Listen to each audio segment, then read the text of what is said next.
하나님이여, 나를 판단하시되 경건치 아니한 나라에 향하여 내 송사를 변호하시며 간사하고 불의한 자에게서 나를 건지소서. 주는 나의 힘이 되신 하나님이시거늘 어찌하여 나를 버리신나이까? 내가 어찌하여 원수의 죄로 인하여 슬프게 다니니이까? 주의 빛과 주의 진리를 보내어 나를 인도하사 주의 성산과 장막에 이르게 하소서. 그런즉 내가 하나님의 단에 나아가 나의 극락의 하나님께 이르리이다. 하나님이여, 나의 하나님이여, 내가 수금으로 주를 찬양하리이다. 영혼아, 내가 어찌하여 낭망하며 어찌하여 내 속에서 불안하여 하는고? 너는 하나님을 바라라. 나는 내 얼굴을 도우시는 내 하나님을 오히려 찬송하리로다. 아멘.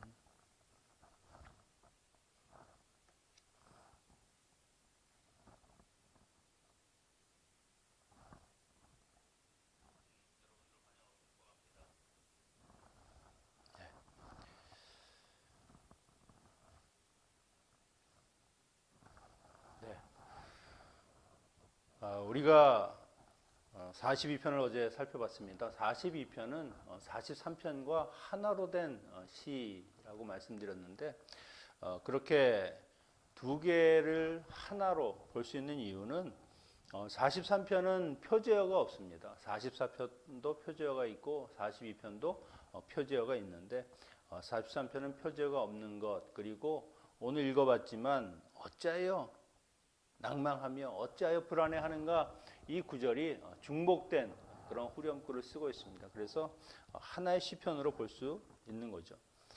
그런데 참 왜 이 굳이 길지도 않은 시편입니다. 앞에 10절, 11절, 오늘 5절, 그럼 16절의 이 말씀을 나눠 놓은 이유가 무엇인가? 이게 완전히 앞과 뒤의 주제가 다르기 때문인가?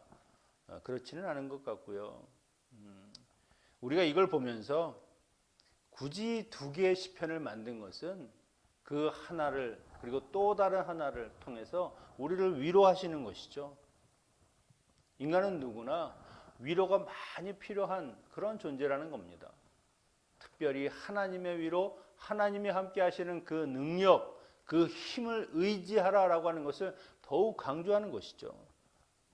다시금 하나님을 바라보라고 강조하면서 우리의 위로가 되시는 분이 누구시냐?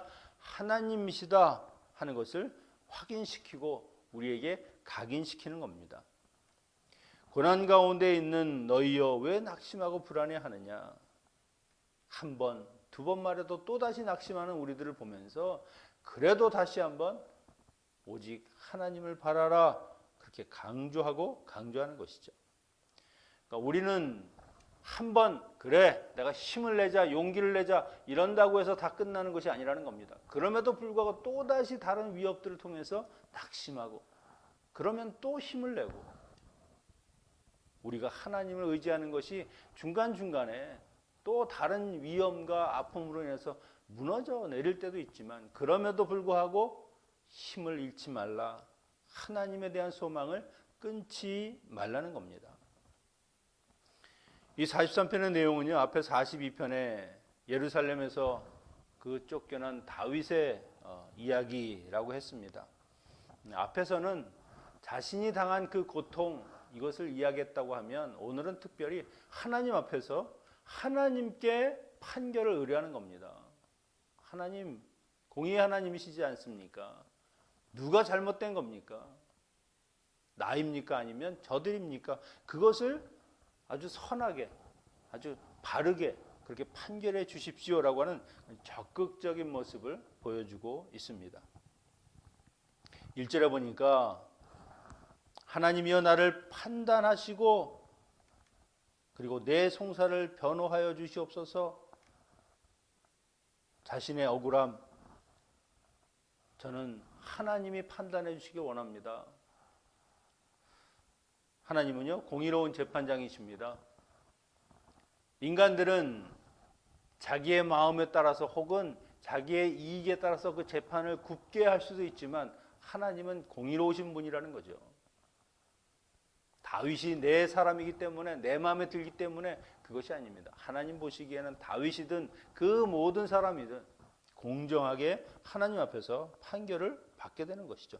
다만 우리가 하나님의 그 백보자 심판 앞에 있을 때 주님께서 우리를 변호하시죠. 우리를 변론하십니다. 사단은 우리를 정죄하려고 하지만 주님은 아니다. 내가 이미 나의 그 십자가에 흘린 피로 인해서 완전히 죄사함을 받은 하나님이 의롭다 하셨던 그 사람이 바로 저 사람입니다라고 변호하시는 것이죠. 다윗은 나의 억울함을 풀어주실 분, 나의 의로움을 이야기해 주실 분은 누구시냐? 바로 하나님이시다. 하나님은 그런 의로운 재판장이시다. 이것을 확실히 믿었기 때문에 하나님께 송사를 할 수 있는 것이죠. 여러분, 우리의 억울함을 풀어주시고 우리의 잃어버린 지위와 명예를 회복하실 분이 누구십니까? 오직 하나님이십니다. 그래서 우리 성도들이 세상에서 억울한 일을 당하고 모함을 당하고 혹은 오해를 받고 누군가로부터 상처를 받는다고 해도 우리가 송사하고 달려가고 하나님께 의뢰하는 것, 그것이 우리가 가야 할 길이고 우리가 온전히 하나님 앞에 서 있어야 한다는 것이죠. 왜 우리가 세상의 그 모든 불의 속에서도 하나님의 사람으로 하나님의 의를 지켜야 합니까? 그것은 하나님이 공의로우시기 때문입니다. 그래서 어렵고 힘들어도 참고 인내하면서 하나님의 뜻과 섭리대로 살아가야 하는 것이죠. 왜? 하나님은 분명히 그 모든 것을 정산하실 때가 있다는 겁니다. 우리의 공과 사와, 그리고 내가 세상에 살면서 예수 그리스도를 믿었느냐 믿지 않았느냐, 그것을 반드시 평가하시고 하나님의 사람에게는 그만한 보상을, 영원한 상급을 주신다는 겁니다.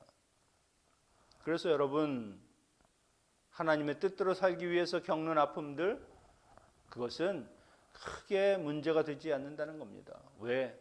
결국 하나님의 자녀로 살기 위해서 우리가 수고와 헌신하고 흘렸던 그 모든 땀방울을 하나님이 기억하시기 때문이고요. 하나님이 그것을 반드시 우리에게 보여주시기 때문이시죠. 이런 걸 생각하면 세상 사람들은 다 나를 몰라줘도 하나님이 나를 아신다. 이것이 얼마나 우리에게 큰 위로가 되는지 모릅니다. 여기에 보면 경건치 않은 나라, 이 말은 뒤에 간사하고 불의한 자들이라는 말과 똑같습니다. 이것은 하나님을 대적하는 자, 하나님을 비방하고 다윗을 비방하는 자, 너희 하나님이 어디 있느냐? 하나님 있으면 내가 왜 이 모양이냐? 왜 어려움을 당하느냐? 비방했던 그 사람들, 그들에 대한 표현이 바로 이 경건치 않은 나라, 간사하고 불의한 자들이라고 하는 표현입니다. 이 대적의 계략을 깨트리고 승리할 수 있는 길은 무엇이냐? 오직 여호와의 도움을 받는 길밖에 없음을 이 다윗은 너무너무 잘 아는 겁니다. 내 스스로 나는 의롭다, 내 정당성을 이야기하는 것이 아니라 하나님이 우리를 변호해 주시고 우리를 인정해 주시는 삶, 하나님이 인정하시면 그 모든 적의 그 괴계와 술수들은 다 무너져 내린다는 겁니다. 그래서 우리가 내가 뭘 해보려고 하는 내 힘을 의지해서 내 수단과 노력과 방법을 통해서 무엇을 하려는 것을 내려놓고 먼저 하나님을 의뢰하고 하나님이 어떻게 우리에게 말씀하시고 인도하시는가, 그 하나님이 베풀어 주실 구원과 그 승리를 바라보는 것, 그것이 우리가 해야 될 소명이라는 것이죠. 하나님이 다윗을 어떻게 건지십니까? 우리가 잘 아는 아히도벨, 압살롬과 함께 반역을 했던 사람입니다. 지략가입니다. 뛰어난 사람이죠. 그는 다윗이 그 요단강을 건너기 전에 그를 잡아서 죽여야 합니다. 압살롬에게 강하게 이야기합니다. 그런데 하나님이 후세라고 하는 사람을 세워놓으시죠. 다윗의 사람인데 그는 다윗과 함께 도망가지 아니하고 거기에 남아서 압살롬을 돕는 것처럼, 그리고 후세는 아니다, 지금은 그럴 때가 아니다. 결국 압살롬의 그 눈을 멀게 하셔서 아히도벨이 아니라 후세의 말을 듣습니다. 이 일로 인해서 서로 분열하게 되고, 만약에 이때 압살롬이 아히도벨의 말을 듣고 다윗을 추격해 왔다고 하면 아마 다윗은 재기하기 힘들었을 겁니다. 하나님이 그 판결하시고 공의롭게 이야기하셔서 다윗아 네가 옳다. 저들이 반역한 것이고 저들이 간사한 자고 그들이 불의한 자다 말씀해 주시는 것이죠. 다윗을 건져 주십니다. 2절에 보면은 다윗이 하나님께 자신의 힘이 되심을 고백하면서 어찌하여 나를 버리셨나이까? 어찌하여 저 적들의 손에 이렇게 나를 두셔서 슬프게 하십니까? 라고 이야기합니다. 어찌 보면 어찌하여 원망하는 것 같죠? 아닙니다. 그는 고통 속에서도 앞에 보십시오. 나의 힘이 되신 하나님이거늘, 하나님은 분명히 나의 힘입니다. 내 능력입니다. 그런데 왜 제가 이렇게 이 원수들의 틈에 있는 것입니까? 하나님 저를 버리신 것 아니지요. 저를 붙들어 주셔야 합니다. 저를 놓으시면 안 됩니다. 이런 이야기를 지금 어찌하여 나를 버리셨나이까 이렇게 표현하는 것이죠. 이것은 마태복음 27장에 주님이 십자가상에서 말씀하신 것과 같습니다. 나의 하나님 나의 하나님 어찌하여 나를 버리셨나이까? 다윗과 똑같은 의미입니다. 그 세상의 모든 저주를 끌어안으신 예수 그리스도께서 십자가상에서 지금 나를 왜 버리셨어요? 원망하는 것이 아니라 나의 하나님 나의 하나님 내 아버지시여 당신은 나의 하나님이십니다. 내가 십자가에 죽더라도 당신이 혹시 나를 버리셨다고 해도 당신이 나의 하나님이시라고 하는 그 사실만큼은 절대 변하지 않습니다. 나는 하나님을 의뢰합니다. 하나님밖에 없습니다. 그런 말씀을 지금 어찌하여 나를 버리셨나이까 이렇게 이야기를 하시는 것이죠. 그래서 주님도 그 끔찍한 십자가의 고통을 이 하나님을 붙들면서 그렇게 견뎌내셨습니다. 죽음이 몰려오는 그 고통의 순간에도 하나님밖에 없었다는 것이죠. 주님이 그러하실지면 우리는 어떻습니까? 연약하게 짝이 없는 우리들은 온전히 하나님을 의뢰하고 하나님을 힘을 얻는 것, 그 능력을 의지하는 것, 그것밖에는 답이 없는 것이죠. 그런데도 내가 뭘 해보겠다, 내가 할 수 있다, 얼마나 어리석은지 모릅니다. 성도들에게 있어 가장 큰 능력은 무엇입니까? 험한 세상 속에서도 하나님이 나의 힘이 되시고 그래서 내가 하나님을 의뢰하는 것, 그것밖에는 더 큰 힘이 없고 그것이 가장 큰 능력이라는 겁니다. 여러분, 하나님이 여러분을 버리십니까? 절대 여러분을 버릴 리가 없습니다. 절대 없습니다. 사람들은 좀 부담이 되고 힘이 들면은요, 자기 자녀일지라도 버리더라고요. 제가 고등학교 때 교회에 지적장애 아가 있었는데 매일 교회에 와서 삽니다. 뭐 다른 데가 없어요. 그냥 교회 와서 놀고 교회에서 그냥 먹고. 머리는 좀 이 지적 능력이 많이 떨어지지만 그래도 아이가 아주 착했습니다. 그런데 어느 날부터 안 보여요. 그래서 저희 교회에서 한번 그 장애인 시설을 방문하러 갔었는데 그 아이가 거기 있는 겁니다. 얼마나 막 반갑게 막 그냥 저희를 기억하고, 저희가 나중에 그래도 무슨 사정이 있겠지라고 생각했지만 그래도 그 부모에게 가서 그 아이를 거기서 봤다라고 하는 말을 전했습니다. 그 다음은 어떻게 되었는지 모르겠습니다. 하나님은 오히려 못나고 부족한 사람들, 그들을 더욱 사랑하시고 보살피는 겁니다. 주님을 보십시오. 세상 사람들이 다 더럽다, 부정하다, 가까이 오지 말라 그렇게 손가락질했던 문둥병자와 같은 사람도 주님은 그들에게 손을 대시고 그들을 치유하시는 것을 볼 수 있죠. 따뜻하게 맞아주시는 겁니다. 하나님 앞에서는 문둥병자든 창기든 세리든 제사장이든 다 똑같은 인간일 뿐이라는 것이죠. 여러분, 혹시 내가 버려진 것 아닌가 그런 생각이 드신다고 해도 그것은 기분 탓입니다. 하나님은 절대 우리를 버릴 리가 없습니다. 이스라엘 백성들이 바벨론의 포로로 잡혀갔을 때 그들이 이제 하나님 우리를 버렸구나, 말씀도 제대로 안 듣고 매번 우상을 섬기며 살았던 우리를 하나님이 이제는 너희는 가망이 없다, 포기하셨구나, 그렇게 생각을 했습니다. 이제 더 이상 희망이 없는 거죠. 소망이 없는 거죠. 그때 하나님이 이렇게 말씀하십니다. 이사야서 49장 14절 16절에서 오직 시온이 이르기를 여호와께서 나를 버리시어 주께서 나를 잊으셨다 하였거니와,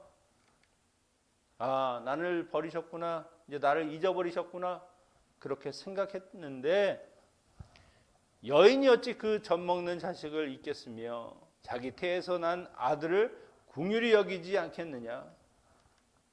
그들은 혹시 잊을지 모르겠다. 여인이 자기 자식을 잊습니까? 절대 잊을 리 없죠. 그럼에도 불구하고 혹시 잊을 수 있을지 모르지만 나는 너희를 잊지 않는다. 왜? 내가 너를 나의 손바닥에 새기고 이미 너의 성벽이 항상 내 앞에 있다. 내가 너를 내 마음판에 새겼다. 하나님이 잊을래야 잊을 수가 없는 것이죠. 내 친어머니는 혹시 잊어도 나는 절대 잊지 않는다. 이것이 하나님의 마음, 하나님이시라는 겁니다.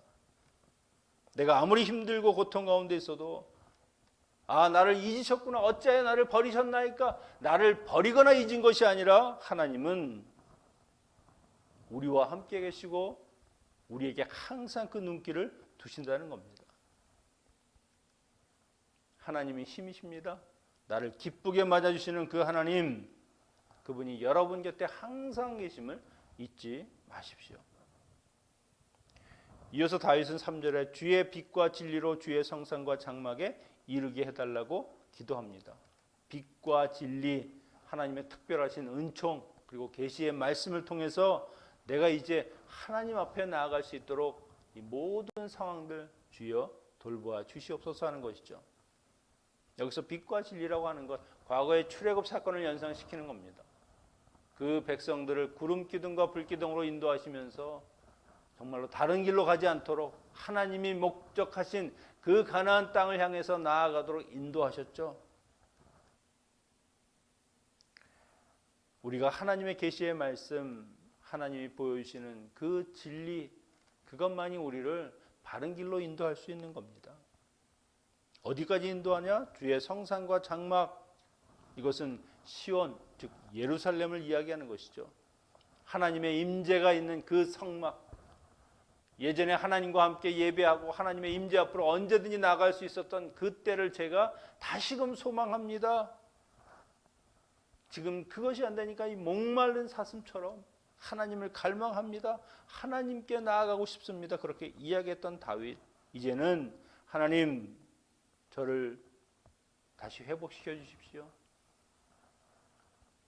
주님께 판결을 의뢰한 것이 무엇입니까? 나의 의로움, 나의 억울함을 풀어주십시오.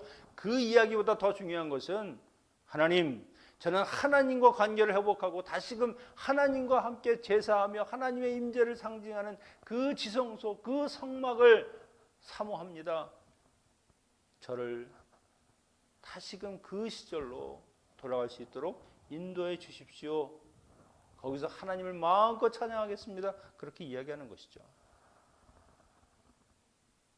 여러분, 성도는 하나님께 예배하고 기도하면서 그 말씀을 듣는 것, 그것이 기쁨이 되고 즐거움이 되고 그것이 나의 가장 큰 복락이 되어야 하는 겁니다. 여기서 극락이라고 했죠. 최상의 기쁨. 하나님 주시는 그 기쁨과 즐거움은 세상의 그 어느 것과도 비교할 수가 없는 겁니다. 부모님들은 자녀들만 그냥 있어도, 옆에 있어도, 그냥 잘 먹고 잘 자라도 그것으로도 그냥 기쁨이고 즐거움이죠. 자녀들은 그런지 모르겠습니다. 그런데 만약에 자녀들 중에서도 부모님이 계신 것만으로도 기쁘고 즐겁고 그것으로 나는 다 됐다라고 생각하는 자녀가 있다고 하면 부모님 생각하기에 얼마나 마음이 흡족하겠습니까? 하나님도 똑같습니다. 나의 존재만으로도 내가 그냥 있는 것만으로 기뻐하는 사람, 다윗 것 같은 사람, 그런 사람을 하나님이 마음에 합한 사람으로 생각하는 것이죠. 만약에 신앙에도 등급을 매긴다고 하면 하나님이 주신 것으로 기뻐하는 사람, 하나님 주신 집, 건강, 소유, 생명, 구원, 영생, 그런 사람이 있는가 하면 그냥 하나님이 내 아버지가 되어주신 것, 하나님이 그냥 계셔주시는 것만으로도 기뻐하는 사람들이 있다는 것이죠. 여러분은 지금 무엇이 여러분의 가장 큰 기쁨이 됩니까? 무엇이 여러분에게 있어서 진정한 행복의 조건이 되는지 한번 생각해 보시기 바랍니다. 하박국 3장 17절 18절 비록 무화과 나무가 무성치 못하고 포도나무에 열매가 없고 감람나무에 소출이 없으며 밭에 식물이 없으며 우리의 양이 없으며 외양간에 소가 없을지라도 나는 여호와를 인하여 즐거워하여 나의 구원의 하나님을 인하여 기뻐하리로다. 내가 가지고 있는 것들, 그것이 아니라 하나님이 기쁘다. 내가 갖고 있는 이 소유들이 다 없어지고 잃어버린다고 해도 하나님만 계시면 나는 만족한다, 이 말이죠. 정말 하나님만으로 만족하는 인생, 그 인생은 복된 인생입니다. 마지막 5절 앞에 42편에서 행했던 중요한 그 말을 다시 반복하지요. 내 영혼아 내가 어찌하여 낭망하여 어찌하여 내 속에서 불안하여 하는고 너는 하나님을 바라라. 나는 내 얼굴을 도우시는 내 하나님을 오히려 찬송하겠다. 앞에서는 어찌하여 나를 버리셨습니까?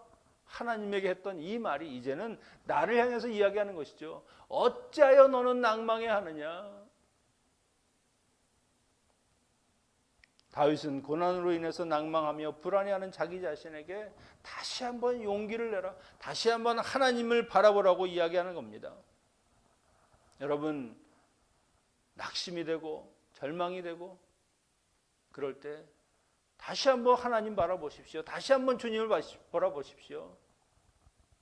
늘 나에게 낭만과 불안에 그냥 눌려있게 하지 마시고 너 지금 뭐 하는 거냐? 하나님이 죽으셨냐? 하나님이 돌아가셨냐? 아직도 살아계시고 너를 인도하시고 보호하시는데 왜 낙심과 불안과 그런 것으로 내 인생을 소비하느냐? 다시 한번 하나님을 바라라. 그분이 너의 힘이 되시고 너의 재판장이 되시고 너를 구원하시고 인도하실 너의 하나님, 너의 아버지시다. 그것을 늘 생각하고 염두에 두면 그 하나님이 우리를 회복시켜 주시고 우리 마음속의 모든 어두움을 몰아내시고 빛으로 가득 차게 해 주실 것입니다. 여러분, 성도는 그렇게 사는 겁니다. 어떤 일이 있다 할지라도 하나님 의뢰하고 하나님 바라보고 하나님 바라보다가 뭐가 안 돼서 내가 이 세상을 떠나는 한이 있어도 하나님을 놓지 않는 것입니다. 그게 성도고 그게 하나님의 자녀입니다.